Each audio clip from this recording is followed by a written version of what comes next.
અમદાવાદમાં પૂર્વ અને પશ્ચિમ વિસ્તારને જોડતો મહત્વનો સુભાષ બ્રિજ કે જે લાંબા સમયથી બંધ છે તો બંધ હોવાથી શહેરના ટ્રાફિક પર મોટી અસર જોવા મળી રહી છે।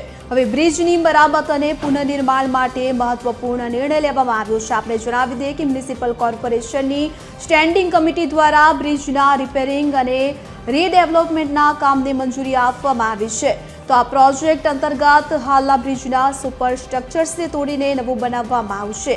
તો હાલના પિલર અને સબ સ્ટ્રક્ચર્સને વધુ મજબૂત બનાવવામાં આવશે। સાથે જ હાલના બ્રિજની બાજુમાં નવી 2 લેનનો બ્રિજ પણ તૈયાર કરવામાં આવશે।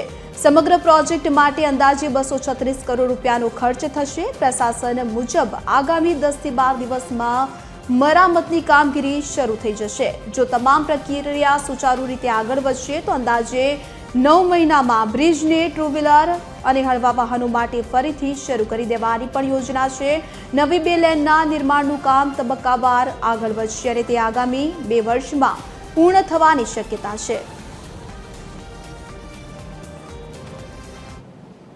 જેમાં જે હયાત બ્રિજ છે એના સુપર સ્ટ્રક્ચરને રિપ્લેસ કરી અને જે સ્ટ્રેન્થનિંગ કરવાનું છે એનો સમયગાળો 9 મહિનાનો છે। એટલે 9 મહિનામાં જે હયાત બ્રિજ છે એને રિપેર કરી અને કામગીરી હાથ ધરવામાં આવશે, જેથી હયાત બ્રિજ ઉપર જે ટ્રાફિક થતો તે રાબેતા મુજબ ચાલુ કરી અને ટ્રાફિકનો ભારણ જે બીજી જગ્યાએ ડાયવર્ઝન કર્યું છે ત્યાંથી ઓછો કરવામાં આવશે।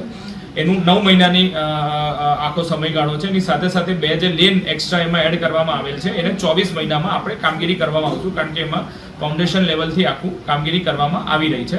એમાં 232 કરોડનું જે ટેન્ડર હતું એમાં 1.37% અબવ આવી અને આપણે એજન્સીને આપે છે। જે અંદાજિત ભાવ છે લગભગ એટલા જ ભાવે ટેન્ડર કરી અને આપણે કામગીરી કરવામાં આવી રહી છે।